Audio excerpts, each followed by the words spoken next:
Sizi sağlamlıq rubrikamızda salamlayırıq. Yaxşı əhval-ruhiyyə sağlam bədəndən başlayır.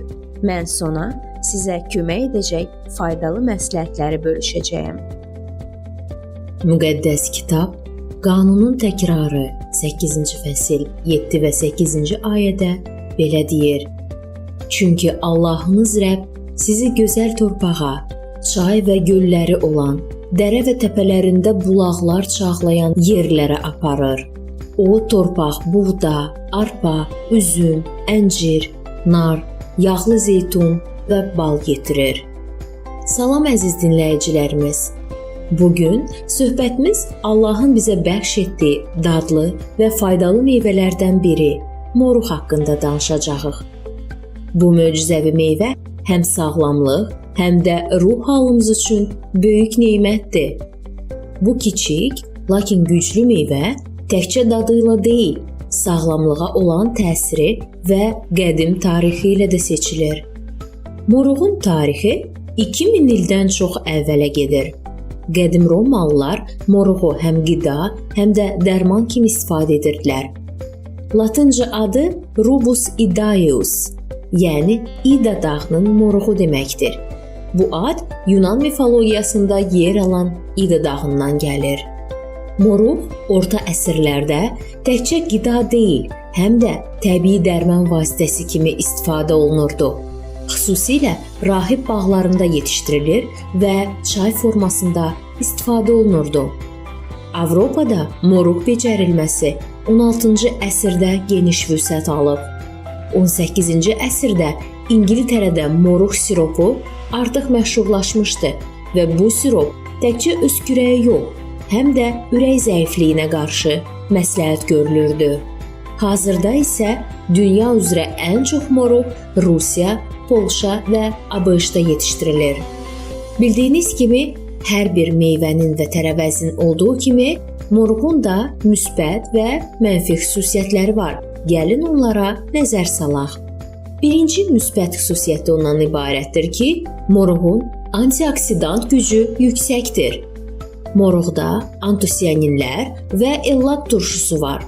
Bu maddələr xərçəng riskini azaldır, immun sistemini gücləndirir. İkinci, o C vitamini ilə zəngindir. Bir kasa moruq gündəlik C vitamini ehtiyacının 50%-ni ödəyir.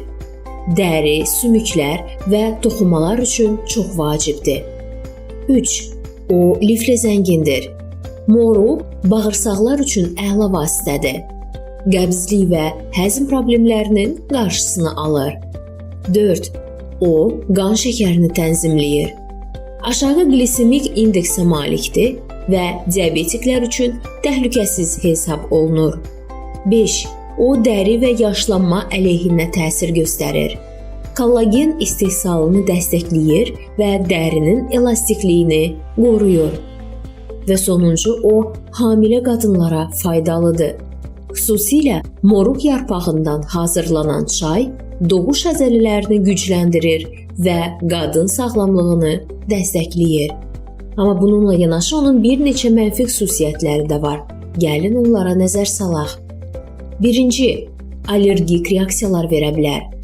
Bəzi insanlarda moruq allergiya yarada bilər.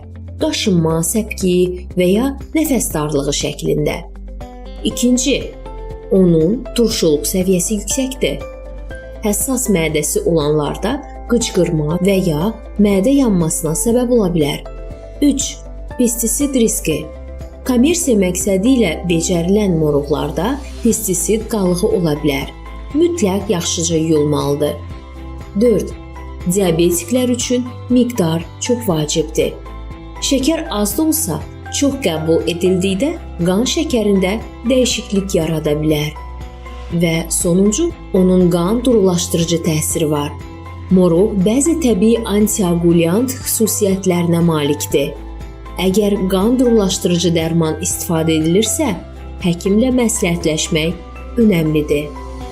Əziz dinləyicilər, moruq təkcə gözə və damağa xoş bir meyvə deyil. O Allahın bizə bəxş etdiyi sağlamlıq xəzinəsidir.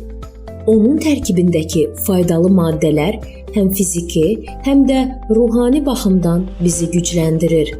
Amma hər nemət kimi moruqdan da ölçülü şəkildə istifadə etmək vacibdir. Allahın bizə bəxş etdiyi bu gözəl meyvədən düzgün istifadə edək ki, sağlamlıqla dolu bir həyat yaşaya bilək. Sonunda da unutmayın, təbiət danışır, gözəl dinləməyi biz öyrənməliyik. Sağ olun, sağlam qalın.